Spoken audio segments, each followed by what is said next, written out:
हिंदुओं के खिलाफ और हिंदुओं के ग्रंथों के खिलाफ जहर उगलना बहुत आसान है। कहीं पे आपको कुछ नहीं होगा अगर आप जहर उगलने वाले हो। बिहार के मिनिस्टर ने यही किया है, मानव स्मृति और रामचरितमानस को नफरत फैलाने वाला ग्रंथ बताया है। इस पे मैंने एक डिक्टेटेड वीडियो बना रखी है, डिस्क्रिप्शन में लिंक है, आप जाके देख सकते हो। आज हम थोड़ा सा और इस पे डीपली बात करेंगे और ये देखने की कोशिश करेंगे कि ये लोग बोल क्या रहे हैं। कुछ वीडियोस वायरल हो रही हैं जिसमें बुक्स दिखा के बोला जा रहा है कि ये मानव स्मृति का ये देखो बुक है और ये बहुत गंदा बता रहा है शूद्रों को। ठीक है, आप जरा सा वीडियो देखो, आपको समझ में आएगा, उसके बाद मैं कुछ बताऊंगा। क्या लिखा मनुस्मृति में कि यदि शूद्र जाति के लोग कहीं अगर किसी धर्म ग्रंथों को अगर पढ़ते हुए मिल जाए तो उनकी जीवा काट लो। मैं नहीं बोल रही हूं, मेरे बाप ने नहीं लिखी है, ये मेरे बाप ने नहीं लिखी। शूद्र जाति के लोग अगर कहीं धर्म शास्त्रों को पढ़ते हुए मिल जाए तो उनकी जीवा काट लो। अगर सुनते हुए मिल जाए तो कान में गरम शीशा करके डाल दो। अगर ब्राह्मण को निगाह भर करके देख ले, ठाकुरों को देख ले तो उनकी आंखों में सरिये डाल दो। और अगर ठाकुर पंडित बनिया के बगल से बैठे हुए मिल जाए तो उनके पीछे का हिस्सा काट लो। उन्होंने अपने इस धर्म शास्त्र में लिखा कि अगर किसी समाज को गुलाम बनाना है तो शूद्र जाति के घरों में रहने वाली महिलाओं को धार्मिक गुलामी में थोप दो, 7 पीढ़ियां हमारी गुलामी करेंगी। आज हमारी महिलाएं करवा चौथ और हरतालिका और न जाने कौन कौन से व्रत रहती हैं। जैसा कि इन्होंने बोला कि इस बुक में लिखी हुई है गलत बातें, ठीक है, जो भी इन्होंने बताया, मैं थोड़ा सा इसमें आपको डिटेल्ड में बताता हूं कि बात दरअसल क्या है।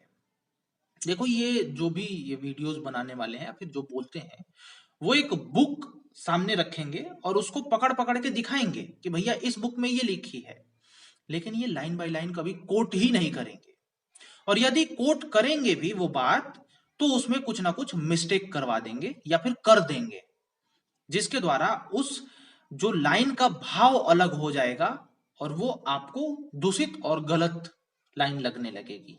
ऐसा करते हैं ये लोग, कभी भी शुद्ध नहीं बताते। जैसे कि मैं कुछ बोलूं और मेरी कुछ वीडियो के क्लिप्स काट के कुछ और मोटिव से दिखा दिया जाए तो मैं गलत हो जाऊंगा। ऐसा ही ये लोग करते हैं। अब ऐसा मैं क्यों बोल रहा हूं? देखो, अधिकतर ये जो बोलने वाले हैं ना, वो बोलते हैं कि जो दलित हैं उनको जीने का अधिकार नहीं दिया गया है मानव स्मृति में, या फिर दलित को नीचे दबाया गया है, बहुत कुछ किया गया है। देखो, सबसे पहले तो हमें दलित तो उसमें लिखा नहीं है, कहीं भी आप देखोगे दलित वलित कुछ नहीं है, शूद्र है। अब आप अगर शूद्र हो, पहले तो डिफाइन कर लेते, जो शूद्र है वो ऑलरेडी बुरा है, तभी वो शूद्र है। वो किसी काम के लायक है नहीं, तभी वो शूद्र है। और लोग एक बात देखो, पढ़ते तो लोग हैं नहीं, बस अपने ही मन से बोल देते हैं, सुन लेते हैं, बस उतना ही है, काफी है। अगर किसी ने बोल दिया कि इस बुक में ये गलत बात लिखी हुई है, बस सुन के इतना बस हो गया, बस इससे ज्यादा कुछ नहीं। कभी भी सर्च करने की कोशिश नहीं करते कि गलत लिखा भी है या फिर ऐसे ही सामने वाला बोल रहा है। ऐसे ही शूद्र का मतलब ही लोगों को नहीं पता है कि शूद्र है कौन ओरिजिनल, और शूद्र क्या पैदा होने से होता है। अगर आप किसी शूद्र के यहां पैदा हो गए तो आप शूद्र नहीं हो गए, आप कोई भी योनि में जा सकते हो। ऐसे ही शूद्र शूद्र कह के ये लोग बेसिकली शूद्र भी नहीं बोलते, ये दलित बोलते हैं, आजकल के हिसाब से बोलते हैं। जैसे कि आप ओबीसी में पैदा हुए तो आप ओबीसी में ही रह जाओगे, बट कभी भी आप ग्रंथ पढ़ोगे तो उसमें ये नहीं है कि जन्म के आधार पर नहीं है, वो कर्म के आधार पे आप चेंज होते रहते हो।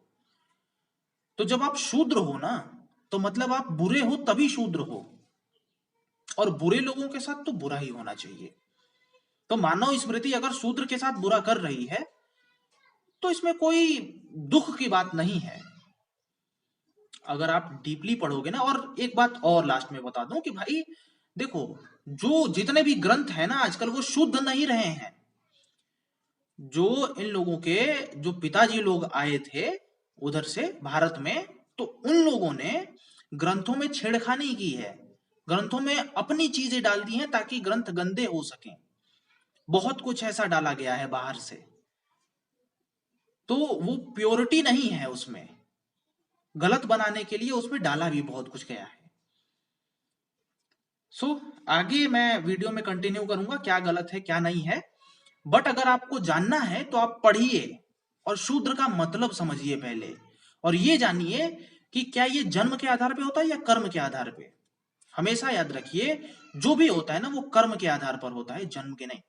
ये जो भी आप वेदों में जाएंगे तो मिलेगा आपको। बाकी मैं इसके बारे में मैं डीपली में जाऊंगा अगले किसी अन्य वीडियो में जब होगा। मिलते हैं नेक्स्ट वीडियो में।